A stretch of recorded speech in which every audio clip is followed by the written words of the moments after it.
Today, I want to talk about two AP Lang myths.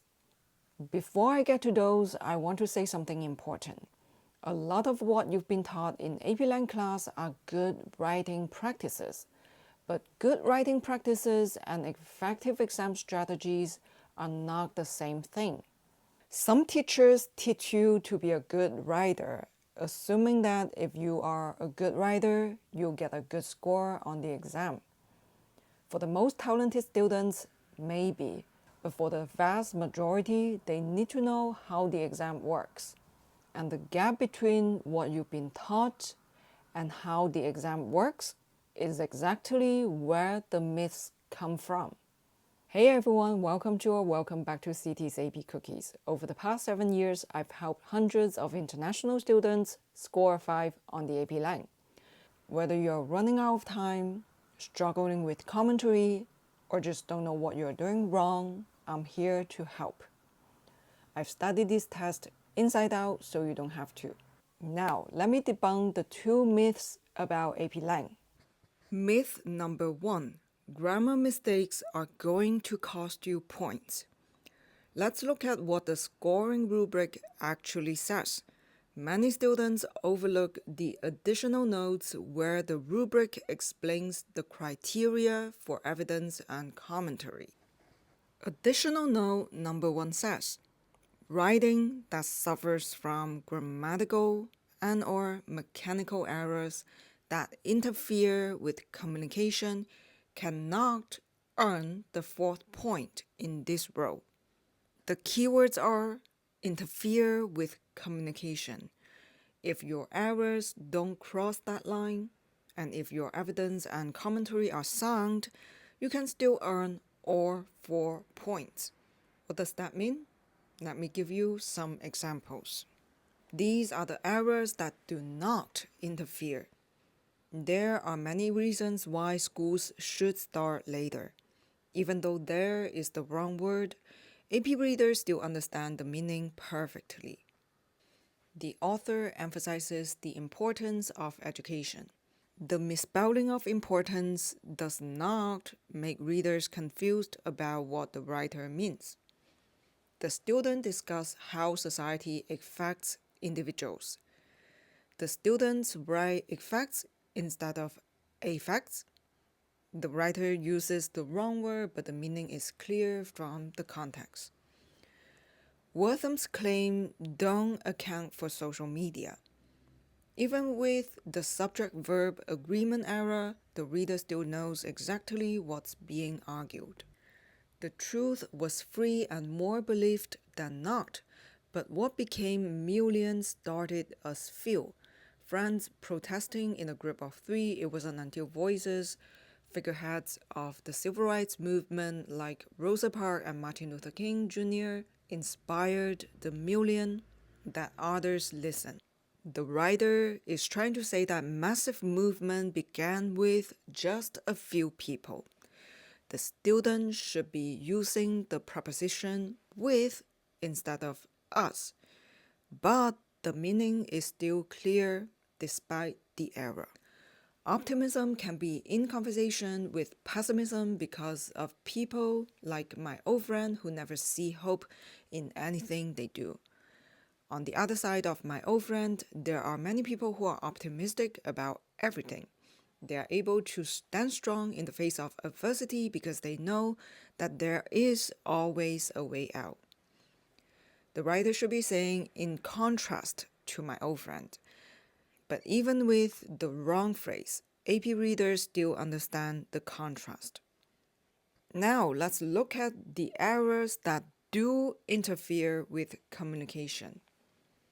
Osaka's claim is valid because when people are focused on their phones and social media, they don't realize that the moment they are trying to capture, which is what Osaka means by being present, is actually the reason they miss it. I've read this sentence 3 times and lost it every time at the which clause. I'm still guessing what it refers to. And if your reader is guessing, the grammar mistake interferes with the communication. What about this sentence? Wortham argues that selfies are valuable because they document our lives. but they don't realize that they have become something completely different from what they originally were. Who doesn't realize were them? The people taking selfies? Also, the three uses of they in the second half could each refer to different things. People, selfies, or selfies again? I genuinely cannot determine the student's meaning.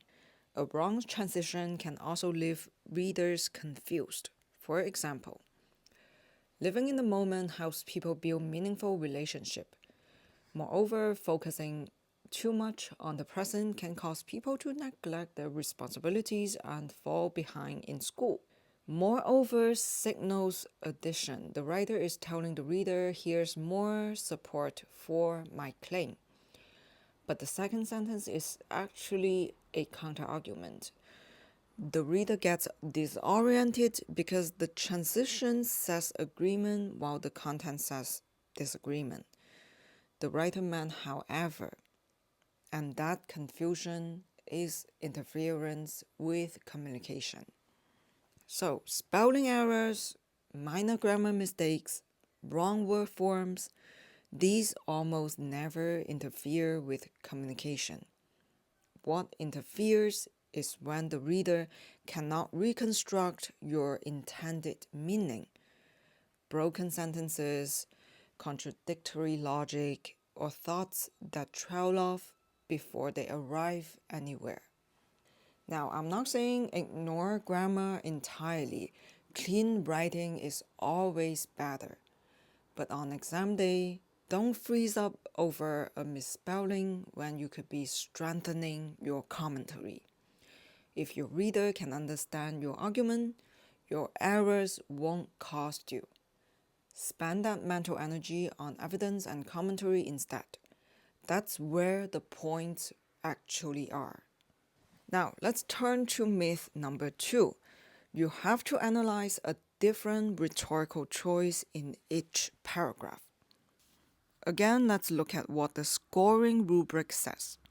To earn the fourth point in this row, the response may observe multiple instances of the same rhetorical choice if each instance further contributes to the argument, purpose, or message of the passage. That means if you only analyze anecdotes and all the analysis is solid, your essay can still get a good score. Remember, AP Lang was overhauled in 2019, and the test no longer tests your ability to identify rhetorical choices. Instead, it tests you on your ability to understand how authors use rhetorical choices to construct and enhance meaning. So if you read a passage and the strongest pattern you notice is the author's use of anecdotes, great, run with it. Let me show you what this looks like in practice using the 2024 rhetorical analysis prompt on Reshma Sajani's essay about bravery. Sajani uses anecdotes throughout the passage. For your first body paragraph, you could analyze how she uses the anecdote of running for Congress and losing by a landslide to redefine bravery. She was told to change her name to Rita, refused, and lost. The anecdote shows that bravery means staying true to your identity even when the outcome is failure. For your second body paragraph, you could analyze another anecdote. The woman in the ring on election day who couldn't pronounce Sajani's name but pulled out a flyer and said, "This woman." It's the same rhetorical choice, anecdote. But this time, the anecdote does something different. It shifts bravery from a personal quality to something contagious. A stranger voted for a candidate whose name she couldn't even remember. It's the same rhetorical choice but different function. Both paragraphs analyze anecdotes, but each one advances the argument in a new direction. And that's exactly what the rubric is looking for when it says each instance further contributes to the argument, purpose, or message of the passage. So don't waste time hunting for 3 different rhetorical devices just to fill 3 paragraphs.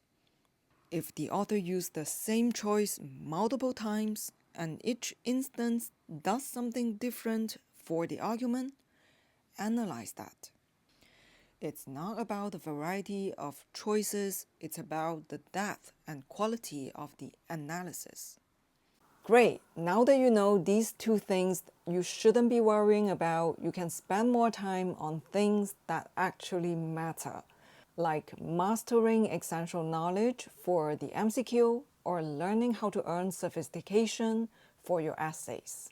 I have an AP-Lang MCQ series and a rhetorical analysis series where I share the strategies that help my students, including some now at Ivy League schools, score 5s on AP-Lang. Check out those playlists. And if you're struggling with essays and want personalized feedback, I offer essay review services. Check the description for more details. Thanks for watching. See you next class.